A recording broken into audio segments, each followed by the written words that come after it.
बघूनच वाटतंय ना खावीशी.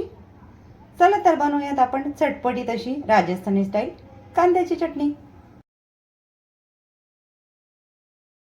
आपल्या रेसिपीला सुरुवात करूयात. मी एक छोटा पॅन गॅसवर ठेवून घेतला आहे. त्यामध्ये 2 चमचे धणे, 2 चमचे बडीशोप आणि 1 चमचा जिरं हे आपल्याला हलकं याच्यावर भाजून घ्यायचं आहे. मॉइश्चर जाईल याचा इतपत. याच्यातला मॉइश्चर आपला निघालेला आहे. आता हे मी बाजूला ठेवून घेते थंड होण्यासाठी.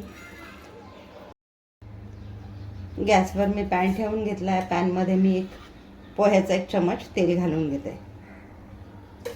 यामध्ये आपल्याला आता कांदे तळून घ्यायचे आहेत, थोडे मऊ होईपर्यंत. तेलात मी 3 मध्यम आकाराचे चिरलेले कांदे घालून घेते. आता हे आपल्याला मऊ होईपर्यंत तेलात परतून घ्यायचे आहे. तर यामध्ये आपण थोडं मीठ घालूया. कांदे लवकर मऊ होण्यासाठी थोडे यामध्ये मी मीठ ॲड केलं. आज आपण बनवतोय चटपटीत अशी राजस्थानी कांद्याची चटणी. अगदी कोणीही सहज बनवू शकेल. ज्याला स्वयंपाकाचा कंटाळा येतो किंवा अगदी नवशिका कोणी आहे तेही अगदी सहज आणि छान ही चटणी बनवू शकतात कमी साहित्यात. कांदे आपले थोडे मऊ व्हायला सुरुवात झालेली आहे. आता इथे मी घालून घेते चिंच. कांद्यांचा आपला हलका रंग बदललेला आहे आणि कांदे मऊ झालेले आहेत. या स्टेजला आपण गॅस घालवून देऊयात आणि कांदे गार होण्यासाठी बाजूला ठेवून देऊयात. मिक्सरच्या भांड्यामध्ये आपण मगाशी भाजून घेतलेलं बडीशोप, धणे आणि जिरं याचं वाटप करून घेऊयात. या पद्धतीने आपण वाटप करून घेतलं आहे. जास्त बारीक नाही, थोडंसं जाडसर ठेवलं आहे. यामध्ये घालतोय 1 चमचा मिरची पावडर, 1 चमचा काश्मीरी लाल मिरची पावडर आणि तळून घेतलेले कांदे. आता हे आपल्याला थोडं पाणी घालून याची अगदी फाईन पेस्ट करून घ्यायची. वाटप करून या पद्धतीने आपण याची बारीक पेस्ट तयार करून घेतलेली आहे. ज्या पॅनमध्ये आपण कांदे भाजून घेतले तोच पॅन मी पुन्हा गॅसवर ठेवून घेतला.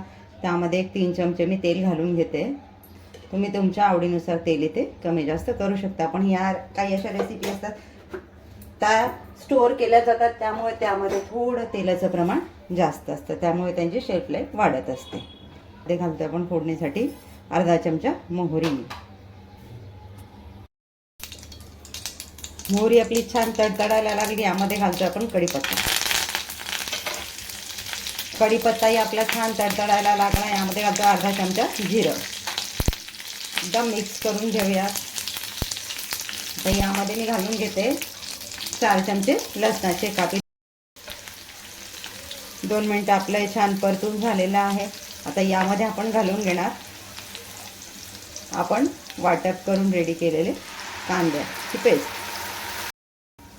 तर यामध्ये मी पाव वाटी पाणी ॲड करणार आहे. ज्या मिक्सरच्या भांड्यात आपण वाटप केलं तेच भांडं मी विसळून घेतलं. गॅसची फ्लेम मीडियम ठेवलेली आहे.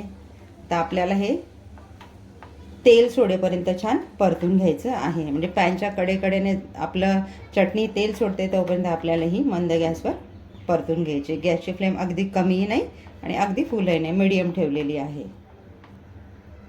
ही चटणी छान आपली शिजवून झाली की गार करून घ्यायची. काचेच्या बरणीमध्ये तुम्ही फ्रीजमध्ये स्टोअर करत असाल तर अगदी 1.5 ते 2 महिने आरामात चालते. तुम्ही चपातीबरोबर, पराठ्याबरोबर, भाताबरोबर कशाबरोबर खाऊ शकता किंवा सुक्या भाज्या असतील, सुक्या भाज्यांच्या जोडीला टेस्टला म्हणून या चटणीचा वापर करू शकता. चवीला छान लागते. चटणी आपली पॅनच्या कडेने तेल सोडायला सुरुवात झालेली आहे. आता या स्टेजला आपण घालणार आहोत चवीनुसार मीठ. आपण कांदे तळताना त्यामध्ये मीठ घातले, त्या अनुषंगाने आपल्याला इथे गरजेपुरतंच मीठ घालायचं आहे. मीठ घालून झालं, एकदा मिक्स करून घेऊयात. तर यामध्ये मी काश्मीरी लाल मिर्च आणि रेग्युलर लाल मिर्च दोघं वापरलं आहे. तुम्ही फक्त काश्मीरी लाल मिरचीचा वापर केला तरी देखील चालेल. आपण हे परतून घेऊयात आणि मग डिशमध्ये सर्व करायला काढून घेऊयात. बनवा, टेस्ट करा. त्याचबरोबर आणखी एक काम करा, आसनाज किचनला लाईक, शेअर, सबस्क्राईब करायला विसरू नका. बेल आयकॉन प्रेस करायला विसरू नका. येत आहे ना खायला? तयार झाली आपली राजस्थानी स्टाईल चटपटीत अशी कांद्याची चटणी. तुम्हीही बनवा. भेटूयात पुढच्या व्हिडिओमध्ये अशाच एका छानशा रेसिपीसह. थँक्यू.